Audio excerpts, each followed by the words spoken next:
Hola, esto es NerdTime, soy Pablo Pastén y este es un podcast semanal sobre programación, cultura dev, actualidad del mundo del desarrollo de software y también sobre cualquier tema que quiera comentarles. Hoy hablaremos de la importancia de tener un hit ordenado.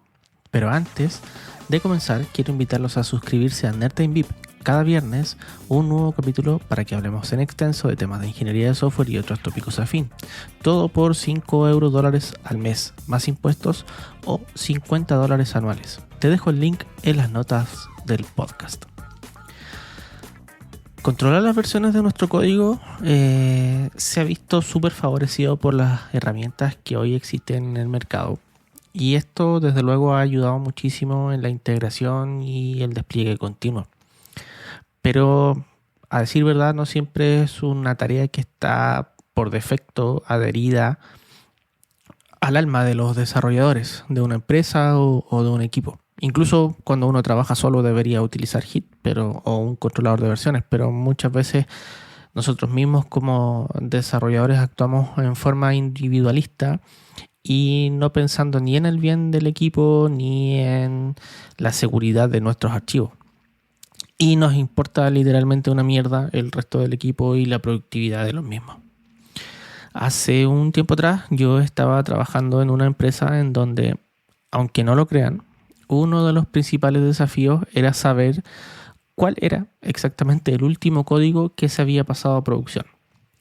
En teoría, hasta antes que yo llegara, el único que sabía esto era el jefe de desarrollo anterior, que como ya les digo, se había ido de la empresa y se había ido con ese conocimiento bajo el brazo.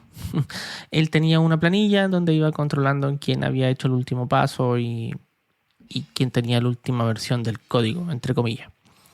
Los desarrolladores, desde luego, tenían versiones en sus propias ramas del Git. Cada rama existente era la de un desarrollador. Y muchas veces los commits que estaban ahí en esa rama o en cada una de esas ramas no tenían comentarios. Habían commits solamente para guardar o respaldar, pero no eran... Y estaban todos para peor en la rama master, así que era un desastre. O bien no las tenían en el Git, sino en su propio computador. Y otros tenían en ambos lados, con versiones distintas. O sea, tenían esta carpeta sí que sí, esta es la última, esta sí que sí, pasó producción de diciembre del 2020 y algo, por ejemplo. Ese era el caso de algunas de las plataformas, ¿ya? Otras plataformas eran llevadas por un proveedor y este sencillamente no tenía control de versiones, lo que es peor, y menos una hoja de ruta de los cambios que se estaban haciendo en paralelo y de las dependencias de estos cambios, ¿ya?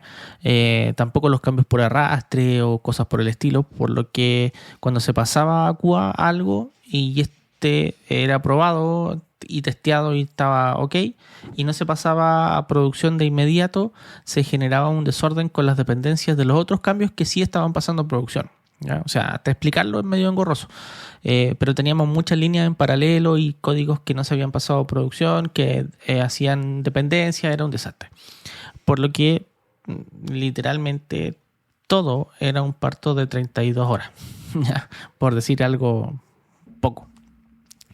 Así que me di a la tarea de eliminar esas malas prácticas y lo primero fue hacer un Git nuevo, ¿ya? En ese lugar usaban el Git de Microsoft, el Team Foundation creo que se llama, algo así. Y yo decidí hacer un Git nuevo desde cero y comenzar a presionar a los desarrolladores a que adoptaran un Git Flow, porque claramente esto no existía. Que se autorizaran pull requests para subir en la categoría de la rama, ¿ya? Para que tuviéramos, entre comillas, ambientes coordinados. O sea, una rama que significara que estaba en QA, otra rama que significara que estaba, o un branch que significara que estaba en desarrollo y que era el desarrollo de un desarrollador, ¿ya? Y que tuviéramos la rama master y este Git como una única fuente de verdad.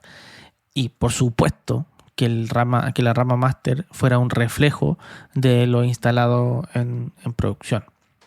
O sea, en la rama master no se podía guardar ninguna otra cosa que no fuera lo que estaba realmente en producción, por lo que de ahí debían colgar todas las otras ramas y desde ahí se debían avisar a los desarrolladores que había una nueva versión del código y que tenían que merchar sobre su local, sobre esa nueva rama, ¿ya? Desde luego no fue una tarea fácil.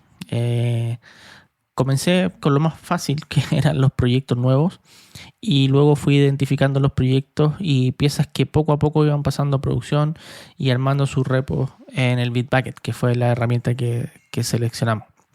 Fui dando permisos específicos a algunos líderes técnicos para que aprobaran los escalamientos con pull request. De verdad no puedo negar que fallamos en varias oportunidades, pero con varios proyectos logré dejar la casa ordenada, digamos en un plazo de 3 meses, ya que fue en el que hicimos un circuito de esos proyectos y en donde ya se hizo costumbre merchar en el hit, hacer los pull requests y dejar todo ordenado en la rama master, ¿ya? Era un parto, ¿ya? Era un desorden bastante grande. Quizás lo más difícil de todo fue cambiar la cultura de los desarrolladores, obligarlos a ordenar sus pasos.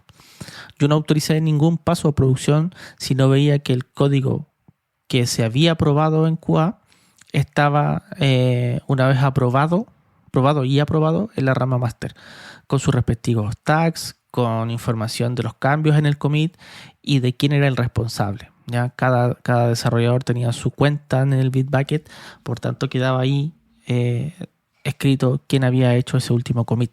Esto nos permitió tener trazas de quién había hecho qué y que se hiciera responsable, y también saber en el futuro si algo fallaba, quién había hecho ese cambio. ¿Ya? Porque el problema no es ahora, el problema es en el futuro. Esto es vital de realizar porque solo así podemos entender cuál es el ciclo de vida de una pieza, cómo va mutando en el tiempo y cuáles son sus problemas de borde, saber hasta dónde podemos llegar con ella y desde luego saber y medir qué desarrollador tiene más o menos problemas con una lógica. Puede ser que un desarrollador no sea bueno con una pieza porque tiene una lógica muy intrincada y es mejor poner a otro que la conoce mejor. Y desde luego hacerlo sentir también el peso de la responsabilidad, ¿ya? Porque cuando tú haces un paso de producción y no lo dejas guardado en un hit en donde sale tu nombre y que dice tú hiciste esto, es súper fácil decir no, yo no lo hice, lo hizo otra persona. Y cuando pasa el tiempo ya nadie se acuerda quién lo hizo. ¿Ya? Cuando tenemos esa traza es imposible que tú, por así decirlo, te hagas el loco y culpes a otro. Eso mejora bastante la responsabilidad de los desarrolladores y no dejar que le carguen el muerto a otra persona. También permitió dejar de individualizar el conocimiento del código, ya separar este conocimiento del código de que esta persona sabe solo esto. No. Cuando tú dejas el código en un hit y está ordenado y está la traza de qué se hizo, cuáles fueron los cambios, dónde y en qué línea se hicieron esos cambios, todos pueden tener acceso a esa traza y decidir dónde hacer el siguiente cambio, ya evaluar, seguir el flujo de cambio. Esto hace que el código hable por sí solo. Es importante para que cualquiera pueda continuar con el trabajo. Si en la traza está lo que se hizo, entonces, como les decía, todos podemos seguirla. No necesitamos llamar por teléfono a alguien y esperar a que nos conteste, porque si no, esto nos retrasa en tiempo buceando para saber cuál fue el último cambio, quién lo hizo y qué intentó hacer, ¿ya? El hit o un controlador de versiones no es solo un respaldo para poder deshacer mis cambios cuando hice algo mal. Es también un, comillas, diario de vida del código que nos permite además tener un correcto control de cambios y saber responsabilidades. El tener todo en local o en ramas sueltas no permite tener versiones candidatas, hacer un fork, versiones de prueba con seguridad, o finalmente no favorece la investigación de pruebas de concepto ni nada de eso. Nos hace perder el tiempo de manera valiosa en merge que podrían automatizarse, en bucear manualmente en código que podría no ser el último productivo y peor aún no estar seguros nunca de que lo que estamos pasando a producción no le falten cosas que sí estaban en la versión anterior instalada, ¿ya? Porque a veces no se instalan piezas que son compilables en la máquina, sino que ya se instala el compilado. Y si tenemos que decompilar, es peor todavía, ¿ya? En el fondo es un riesgo que no nos podemos permitir porque nos sale caro. Termina siendo muy costoso para todos. Así que los insto a que mantengan sus repos actualizados, que a quienes son nuevos, que vienen llegando, los juniors, los entrenen en hacer un buen uso del Git, en tener un Git flow definido. No importa que sea el estándar, pero que tengan su Git flow y que se lo enseñen a la gente que va entrando. Que se acostumbren a mantener limpios los repos. Pueden tener un repo que sea un desastre, pero que esto no sea el reflejo en el resto de los proyectos, ¿ya? Que se mantenga un orden. Bien, muchachos, el tiempo se ha acabado. Espero sus comentarios en Twitter o en Mastodon.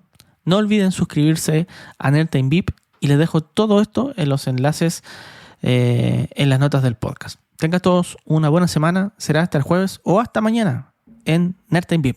Chau, chau.